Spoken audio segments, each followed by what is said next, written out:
예, 하나님 말씀 찾겠습니다. 하나님 말씀인 마태복음 6장 말씀입니다.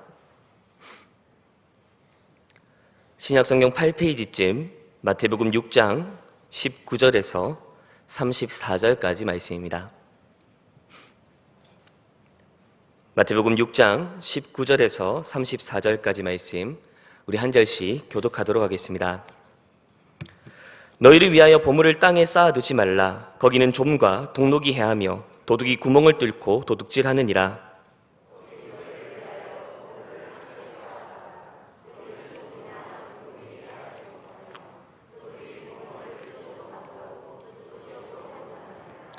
내 보물이 있는 그곳에는 내 마음도 있느니라.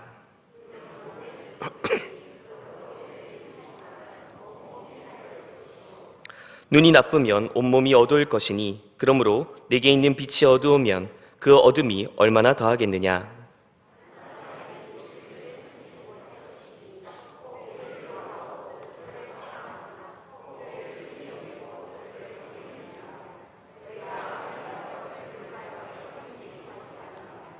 그러므로 내가 너희에게 이르노니 목숨을 위하여 무엇을 먹을까 무엇을 마실까 몸을 위하여 무엇을 입을까 염려하지 말라.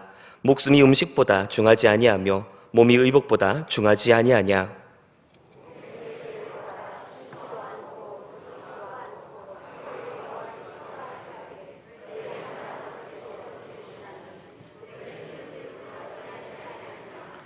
너희 중에 누가 염려함으로 그 키를 한 자라도 더할 수 있겠느냐.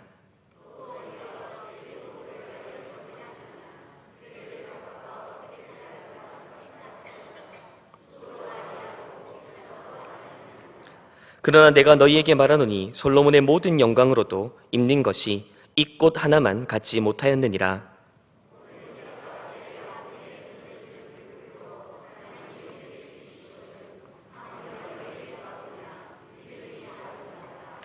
그러므로 염려하여 이르기를 무엇을 먹을까 무엇을 마실까 무엇을 입을까 하지 말라.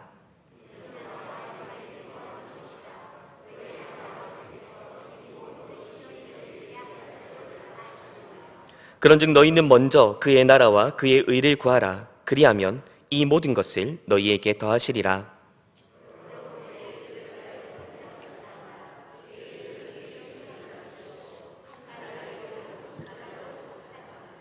아멘. 예, 우리 교회에서는 연말이 되면 가정마다 교회 이름이 새겨진 달력을 배부합니다. 그런데 이 교회 달력에는 일반적인 달력에서는 볼 수 없는 몇몇 기념일들이 적혀져 있습니다. 사순절, 부활절, 추수감사주일, 종교개혁기념주일 등과 같은 것이 바로 그런 예들입니다. 그리고 우리는 지난 주일을 맥추감사주일로 지켰습니다. 이런 이름이 교회 달력에 표기되어 있다라고 하는 사실은 교회가 바로 이런 날들을 중요하게 생각하고 기념한다는 의미일 것입니다. 그런데 이 지점에서 저는 개인적으로 아쉬운 점이 하나 있습니다. 그것은 많은 사람들이 절기와 기념주일을 제대로 구분하지 않고 혼재해서 사용한다는 것이지요. 예를 들어서 부활절을 부활주일이라 부르기도 하고 또 반대로 추수감사주일을 추수감사절이라고 부르기도 합니다. 즉 사람들이 절기와 기념주일을 구분하지 않고 혼재해서 사용하는 것인데요. 그러나 사실 이 절기와 기념주일은 구분할 필요가 있습니다. 왜냐하면 절기와 기념주일은 그 기원과 그 의미가 다르기 때문입니다. 우선 교회에서 지키는 절기라는 말의 정확한 명칭은 구속사적 절기입니다. 이 명칭에서 알 수 있듯이 절기는 삼위 하나님께서 우리 가운데 이루신 구속사역들을 기념하는 날들입니다. 성자이신 예수 그리스도께서 사람의 몸으로 이 땅 가운데 오신 것을 기념하는 날, 바로 성탄절이지요. 그리고 그리스도께서 우리의 죄를 대신하여 십자가에 못 박혀 고난받으시고 죽으신 것을 기념하는 날, 그날이 사순절과 고난주간입니다. 그리고 십자가에 못 박혀 죽으신 예수님께서 3일 만에 다시 살아나신 것을 기념하는 것, 바로 부활절이지요. 그리고 부활하신 예수님께서 이 땅 위에 머물러 계시지 아니하시고 하나님 보좌 우편에 올라가신 것을 기념하는 날, 바로 승천절입니다. 그리고 부활 승천하신 그리스도께서 약속하신 성령님을 이 땅 가운데 보내주신 것을 기념하는 날, 바로 이것이 성령 강림절입니다. 이처럼 교회에서 지키는 절기는 삼위 하나님께서 우리를 위해 행하신 구원 사역을 기념하는 날들입니다. 자, 그러면 이런 절기와는 달리 기념주일에는 어떤 것들이 있습니까? 우선 새해 첫 주일을 신년 감사주일로 보내는 경우가 있습니다. 또 소위 가정의 달 5월이 되면 어린이 주일, 어버이 주일 등으로 지키는 경우들도 있지요. 그리고 수확과 결실에 감사하며 맥추 감사주일, 추수 감사주일 등으로 지키는 경우들이 있습니다. 자, 그러면 이런 감사주일의 특징은 무엇입니까? 앞에서 말을 한 구속사적 절기와 구분되는 이 감사주일들의 특징은 무엇일까요? 우선 첫 번째는 이런 기념주일들의 출처는 성경이 아니라는 것입니다. 우리의 일상이 바로 이 기념주일들의 출처입니다. 새로운 한 해를 맞이하게 해주신 은혜에 대한 감사, 그리고 우리에게 자녀와 가정을 허락해 주신 것에 대한 감사, 그리고 한 해 동안 필요를 공급해 주신 은혜에 대한 감사, 바로 우리가 일상에서 마주하는 하나님의 은혜를 기념하며 감사하는 날, 바로 이것이 기념주일의 기원입니다. 그리고 이것은 자연스럽게 기념주일의 두 번째 특징으로 이어지는데요. 그것은 이러한 기념주일을 통해 돌리는 그 감사의 제목들은 우리 신자들뿐만 아니라 믿지 않는 자들 역시도 감사할 수 있고 기뻐할 수 있을 만한 내용의 것들이라는 것입니다. 새로운 한 해를 맞이할 수 있다라고 하는 사실, 우리에게 가정이 주어졌다라고 하는 사실, 그리고 우리의 먹고 마시고 입는 것들, 우리의 필요들이 채워져 있다라고 하는 사실은 그저 우리 신자들만 기뻐할 수 있을 만한 내용이 아니라 모든 사람들이 받아들이고 기뻐하고 감사드릴 수 있을 만한 그런 내용들입니다. 물론 이런 기념주일들을 통해 하나님께서 우리에게 베푸신 그 일상의 은혜들을 기념하고 감사하는 것, 이것은 너무나도 귀한 일입니다. 불신자들이 자신들에게 주어진 모든 것들이 사실은 다 하나님께로부터 온 것임에도 불구하고 그 감사를 하나님께 돌리지 않는 것에 반해서 우리 신자들은 우리에게 주어진 모든 것이 다 하나님께로부터 왔으니 그 감사와 그 고백을 하나님께 돌려드리는 것, 이것은 얼마나 귀한 일이라고 할 수 있겠습니까? 하지만 만약 우리의 감사가 그저 이런 것들에만 머물러 있다면 어쩌면 우리의 마음과 시선은 여전히 땅 위에 머물러 있는 것일지도 모릅니다.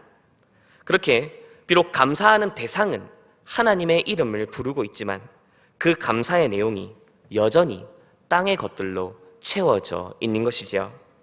그리고 바로 이 지점이 오늘 우리가 본문 말씀을 통해 살피고자 하는 내용입니다. 오늘 함께 읽은 말씀에서 예수님께서는 보물을 땅에 쌓아두지 말고 하늘에 쌓아두라, 그렇게 말씀하십니다. 자, 그러면 여기서 말하는 보물은 무엇입니까? 그리고 나아가서 보물을 땅에 쌓는다는 것과 하늘에 쌓는다는 것은 어떤 의미일까요? 우선 보물을 땅에 쌓는다라는 것에 대해서 생각해 봅시다. 보물을 땅에 쌓는다는 것은 1차적으로는 재물을 창고에 쌓아두는 것을 의미할 것입니다. 단순히 현금뿐만 아니라 곡식, 소금, 식량, 옷감, 귀중품 등과 같이 재물들을 창고에 쌓아두는 것, 바로 이것이 보물을 땅에 쌓아두는 것에 해당하겠지요. 지금 우리가 사는 시대는 신용금융거래의 시대입니다. 그래서 재산을 집에 현물의 형태로 쌓아두는 경우는 보기가 쉽지 않지요. 많은 경우 우리는 재산의 대부분을 은행 계좌에 넣어두고 지낼 것입니다. 그래서 우리의 옷감이나 가구가 좀을 먹는다든지, 혹은 물건의 동록, 즉 녹이 쓴다든지, 혹은 재산을 도둑질 당하는 그런 피해가 우리에게는 크게 실감나지 않을 수도 있습니다. 하지만 은행 계좌에 넣어둔 재산이라고 해서 언제나 안전하기만 한 것은 아닙니다. 개인정보 노출로 인해, 혹은 보이스피싱으로 인해, 혹은 잘못 선 보증과 그로 말미암은 개인 파산으로 인해 우리는 은행 계좌에 넣어둔 우리의 재산이 빼앗기거나 피해를 입는 경우들을 경험할 수도 있습니다. 또 투자한 주식의 가치가 폭락한다든지 혹은 가지고 있는 건물과 주택의 시세가 하락하는 것을 통해 우리의 재산이 피해 입는 경우들도 있지요. 이처럼 과거나 지금이나 우리가 쌓아둔 재산들은 여러 모양과 여러 형태로 잃거나 빼앗길 수 있는 것들입니다. 그리고 여기서 우리는 땅에 보물을 쌓는 것 혹은 땅에 쌓는 보물의 특징이 무엇인지 발견할 수 있는데, 땅에 보물을 쌓는다는 것, 그것은 바로 영원하지 않는 것, 결국에는 사라질 수밖에 없는 것을 모으고 움켜쥐려는 태도, 더 나아가서 바로 그러한 것들을 의지하며 살아가는 삶의 태도입니다. 그렇다면 보물을 땅에 쌓아두는 자의 구체적인 삶의 모습은 어떻게 나타날까요? 이에 대해 24절 말씀이 이렇게 말합니다. 한 사람이 두 주인을 섬기지 못할 것이니 혹 이를 미워하고 저를 사랑하거나 혹 이를 중히 여기고 저를 경히 여김이라. 너희가 하나님과 재물을 겸하여 섬기지 못하느니라. 지금 우리가 살피고 있는 마태복음 말씀은 예수님께서 하신 말씀을 무작위로 모아둔 것이 아닙니다. 즉 보물을 땅에 쌓아두지 말라라고 하는 말씀과 한 사람이 두 주인을 섬기지 못한다라고 하는 이 말씀이 별개로 주어진 말씀이 아니라는 것이지요. 두 말씀은 매우 긴밀하게 연결되어 있습니다. 즉 보물을 땅에 쌓아두는 자의 삶의 모습, 그것은 바로 두 주인을 섬기려 하는 자의 모습입니다. 그렇다면 이때 말하는 두 주인은 무엇입니까? 그것은 이미 본문에 기록되어 있듯이 하나님과 재물을 의미합니다. 보물을 땅에 쌓아두고 사는 자, 그는 바로 하나님과 재물을 겸하여 섬기려 드는 자입니다. 여기서 우리가 주목해야 될 점은 보물을 땅에 쌓아두는 자라 하여 그 삶의 모습이 재물만 섬기는 자로 나타나지 않는다는 것입니다.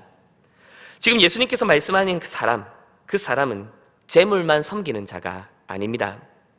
예수님께서 말씀하시는 사람은 하나님과 재물을 겸하여 섬기려 하는 자입니다.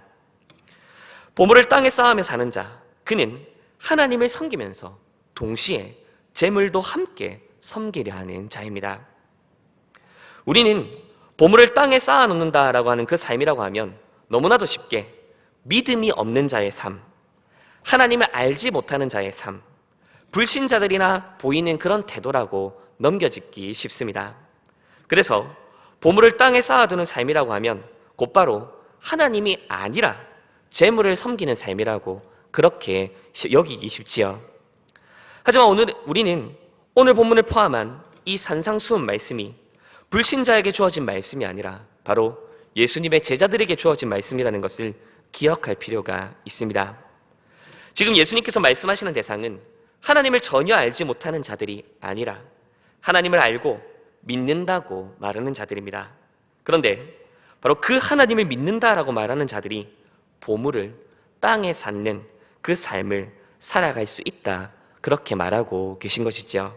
즉 바로 우리가 보물을 땅에 쌓는 자로 살아갈 수 있다는 말입니다. 자, 그러면 왜 수많은 신자들이 보물을 땅에 쌓는 삶을 살아가는 것일까요? 왜 우리는 하나님과 재물을 겸하여 섬길 수 있다, 그렇게 여기며 살아갑니까? 어째서 우리는 하나님과 재물을 겸하여 섬길 수 있고 나아가서 섬겨야 된다고 그렇게 여기며 살아가는 것입니까? 이에 대해 오늘 본문 25절 말씀이 이렇게 말합니다.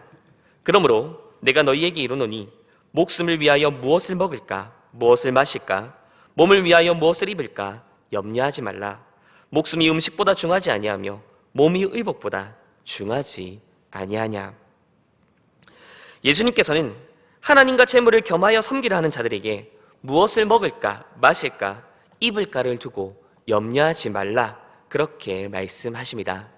왜냐하면 바로 이 염려가 사람으로 하여금 하나님과 재물을 겸하여 섬기도록 만드는 이유이기 때문이지요. 먹고 마시고 입는 것에 대한 염려, 바로 이것이 사람들로 하여금 재물을 겸하여 하나님을 섬기려고 만든다는 사실입니다.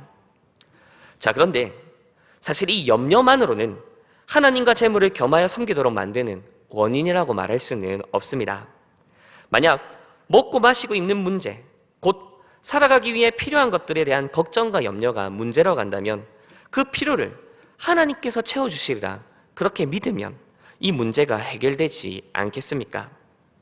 따라서 그저 단순히 염려 그 자체가 하나님과 재물을 겸하여 섬기도록 만드는 것은 아니라는 것이죠. 그렇다면 왜 사람들은 하나님과 함께 재물도 겸하여 섬기려고 하는 것입니까? 그것은 바로 우리의 먹고 마시고 입는 문제, 소위 땅 위의 필요들을 하나님보다 재물이 더 확실하게 해결해 준다, 그렇게 여기고 살아가고 있기 때문입니다. 눈에 보이지 않는 하나님보다는 당장 내 손에 움켜쥐고 있는 재물이 우리의 필요의 문제를 더 적절하게, 더 확실하게 해결해 준다라고 여겨지기 때문이지요. 그렇게 우리는 보물을 하늘에 쌓기보다는 땅에 쌓으며 살아가려 드는 것이죠. 자, 그러면 이것을 또 한 가지 드는 궁금증이 있습니다. 그것은 왜 사람들은 하나님이 아니라 재물이 우리의 먹고 마시고 입는 문제를 더 잘 해결해 준다, 그렇게 여기며 살아가는 것일까요?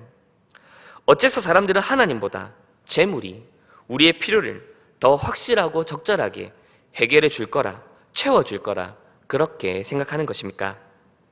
그렇게 사람들은 왜 보물을 하늘이 아니라 땅에 쌓아두며 살아가는 것일까요?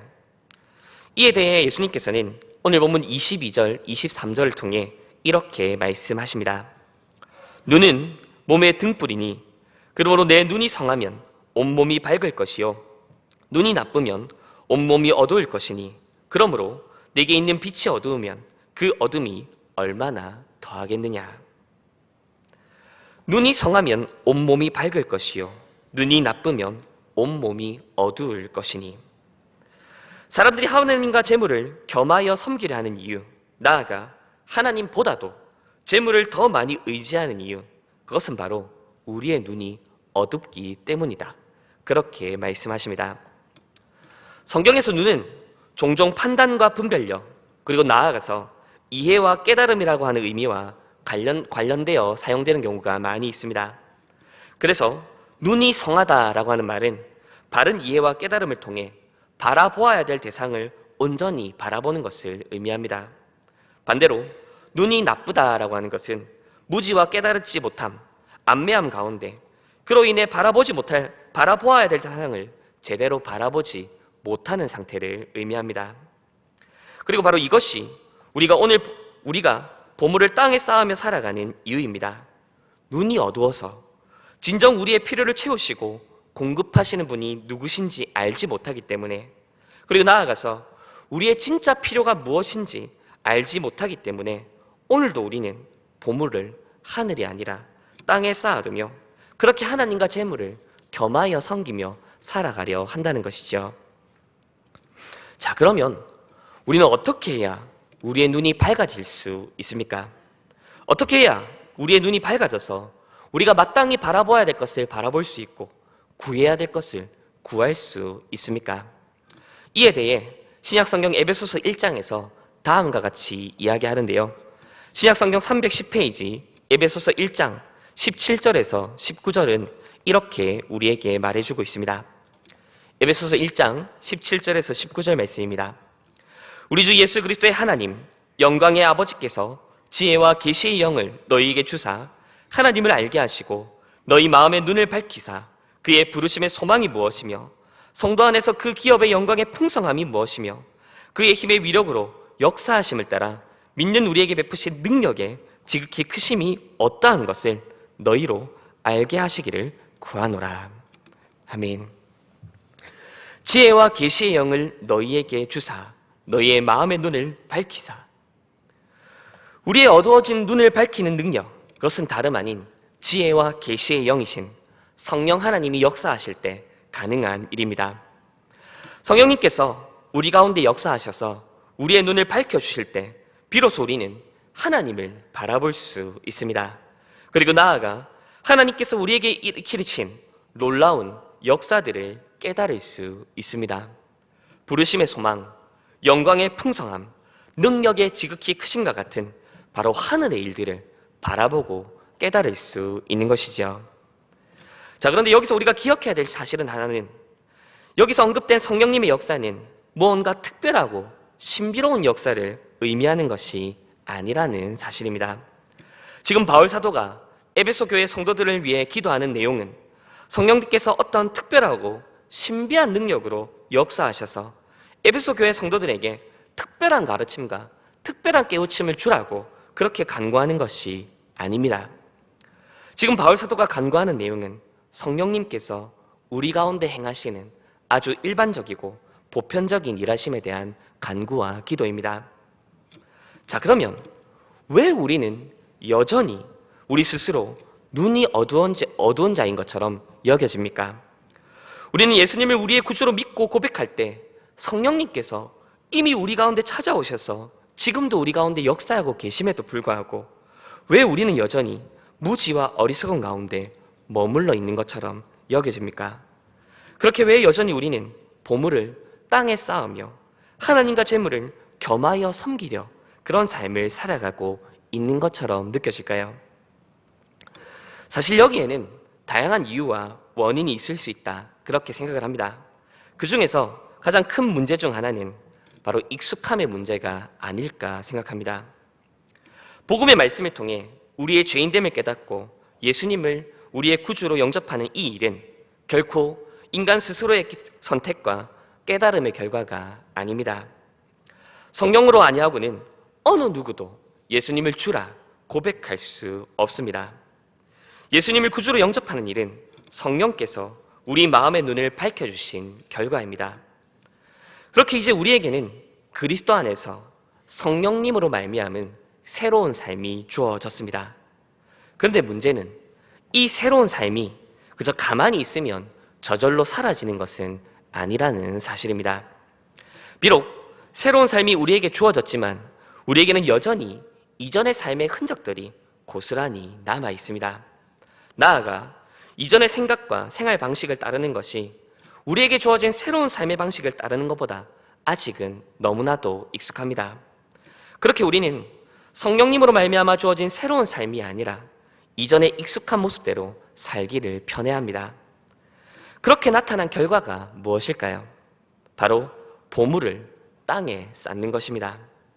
하나님과 재물을 겸하여 섬기는 것입니다. 하나님의 이름으로 땅의 것을 공급해 달라고 구하는 자의 모습입니다. 무엇을 먹을까? 무엇을 마실까? 무엇을 입을까의 고민을 그저 하나님의 힘과 능력으로 해결해 달라고 요청하는 모습이지요.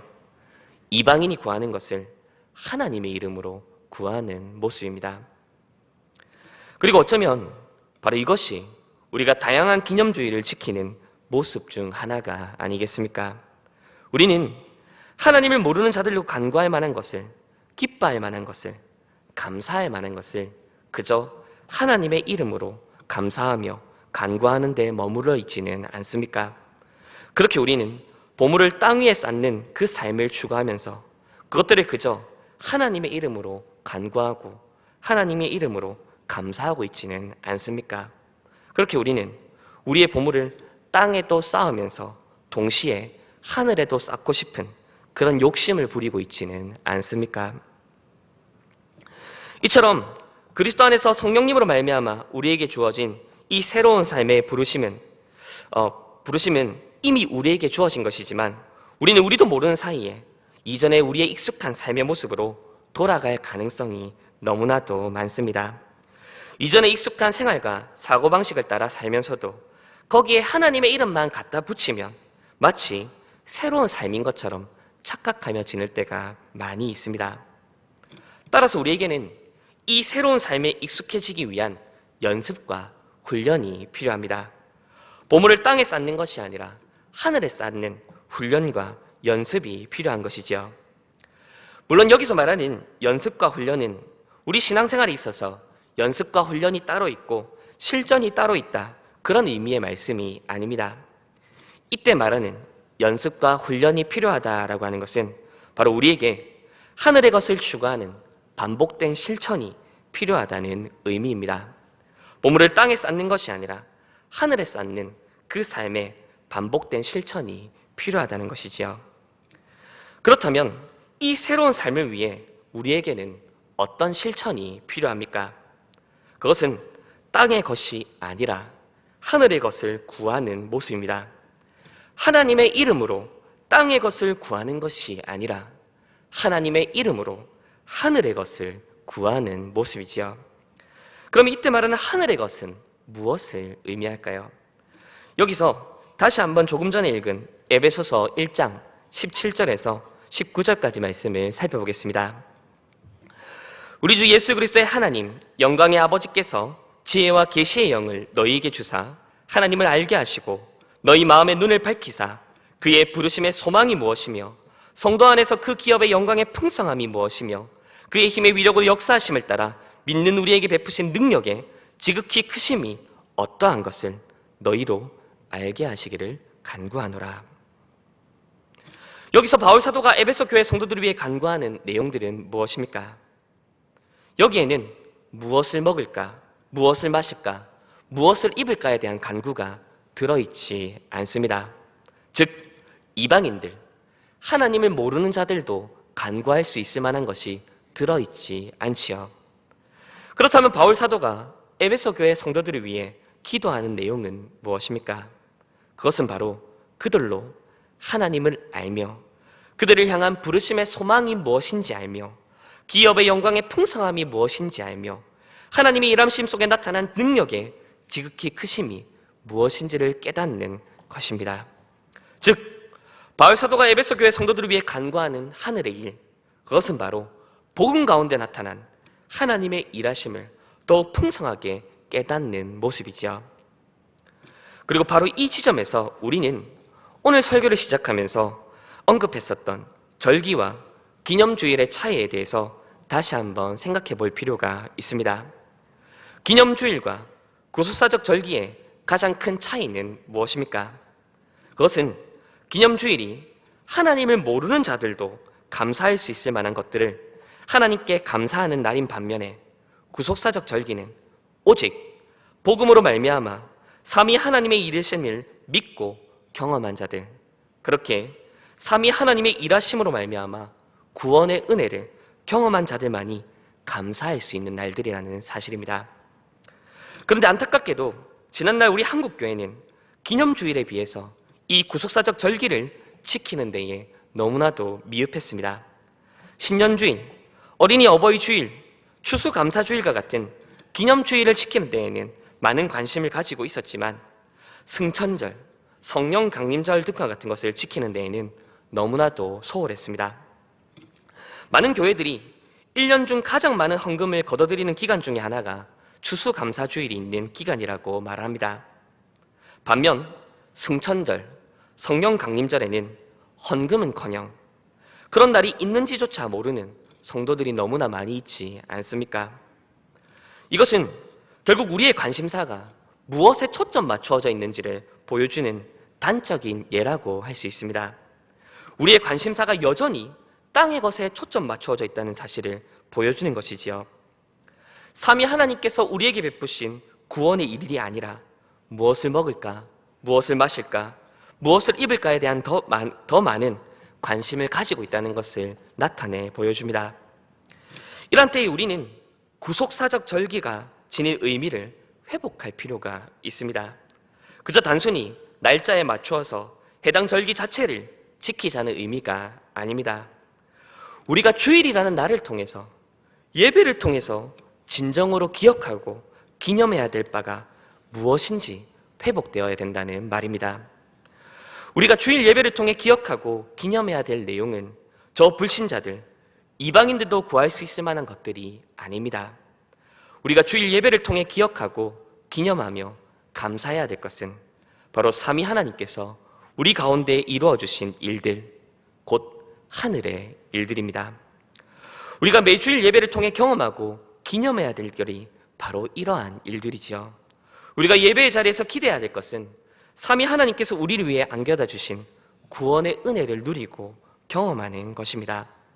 우리 예배 자리에서 우리는 하늘의 일들을 경험할 수 있어야 됩니다. 그리고 바로 이 주일과 이 예배가 지닌 의미가 제대로 회복될 때에 우리가 매번 드리는 예배가 실상은 하늘의 일을 기대하고 소망하는 성령의 적극적인 실천이 될 수 있을 것입니다. 그때 우리는 성령께서 우리에게 안겨다 주신 이 새로운 삶에 더욱 신실하게, 더욱 익숙하게 빚어져 갈 것입니다. 이제 말씀을 맺겠습니다. 오늘 우리는 예수님의 말씀을 통해 보물을 땅에 쌓는 자의 삶이 어떠한 것인지를 살펴보았습니다. 보물을 땅에 쌓는 자의 삶, 그것은 재물만 의지하고 하나님을 무시하는 삶이 아닙니다. 보물을 땅에 쌓는 자의 삶, 그것은 하나님과 재물을 겸하여 섬기라는 자의 모습, 더 나아가 하나님을 이용하여 땅 위에 보물을 쌓으려 하는 자의 모습입니다. 많은 사람들이 스스로의 힘과 노력으로 이루려 했던 것을 이제 하나님의 힘과 도우심을 받아 얻으려 하면 그것을 회심이라고 생각합니다. 자신의 힘과 노력으로 얻은 결과이니 마땅히 누릴 수 있는 그 보상, 그 권리라 여겨지는 것을 이제 하나님의 은혜라 고백하며 하나님께 감사하면 그것을 회심이라 생각합니다. 물론 하나님의 도우심을 구하러 나아가는 삶, 나아가 하나님의 은혜와 공급하심을 인정하며 그것들에 대해 감사하는 삶, 그것은 너무나도 귀한 일이지요. 하지만 우리의 진정한 회심은 그저 우리가 간구하는 대상이 바뀌는 것, 우리가 감사를 드리는 대상이 바뀌는 것에만 머무르지 않습니다. 우리의 회심은 간구와 감사의 내용 또한 바뀌어야 합니다. 비록 우리가 하나님께 기도하지만 우리의 간구와 감사의 내용이 여전히 땅의 것에 머물러 있다면 우리는 여전히 땅 위에 보물을 쌓는 자일지 모릅니다. 어쩌면 우리는 하나님과 재물을 겸하여 섬기려 드는 자일지 모르는 일입니다. 바라기는 우리의 회심이 우리의 감사와 간구를 드리는 대상뿐만 아니라 우리의 감사와 간구의 내용에서도 나타나기를 바랍니다. 그렇게 우리의 눈과 시선이 땅의 보물이 아니라 하늘의 보물에 머물러 있기를 바랍니다. 그렇게 우리의 삶이, 우리의 주일 성수가, 우리가 드리는 예배가 바로 보물을 땅에 쌓는 것이 아니라 하늘에 쌓는 것을 연습하고 실천하며 훈련하는 일로 그렇게 될 수 있도록, 그렇게 우리가 하늘에 속한 자임을 확인하는 시간이 될 수 있기를 우리 주님의 이름으로 축원드립니다. 기도드리시겠습니다. 말씀하신 아버지 하나님, 이 시간도 우리를 고아와 같이 버려두지 아니하시고 주의 말씀과 진리로 우리에게 찾아와 주시고 성령으로 깨우쳐 주셔서 우리로 하여금 우리 스스로의 모습을 살피게 하시니 참으로 감사합니다. 우리는 참 여러 가지 것들을 하나님의 이름으로 감사하며 기뻐하며 하나님의 은혜를 고백하며 살아갔습니다. 이 삶 또한 하나님께서 우리에게 허락한 것이니 참으로 귀하고 은혜로운 삶이라 말할 수 있겠습니다. 그러나 만약 우리의 간구, 우리의 감사의 내용이 마치 하나님을 모르는 자들도 감사할 수 있었던 것에 머무르는 그런 감사의 내용이었다면 이제는 돌이켜 우리가 땅의 것을 바라보는 것이 아니라 하늘의 것을 바라보며 하늘의 것에 감사하며 나아갈 수 있는 저희들 되게 하여 주시옵소서. 그렇게 우리의 나눔, 우리의 고백이 언제나 시선이 하늘을 향하게 하여 주시고 하나님께서 하늘로부터 부어주시는 참된 복과 영생을 기뻐하며 살아가는 우리들 될 수 있도록 이끄시고 역사하여 주시옵소서. 감사드리며 우리 구주 예수 그리스도의 이름으로 기도드립니다. 아멘.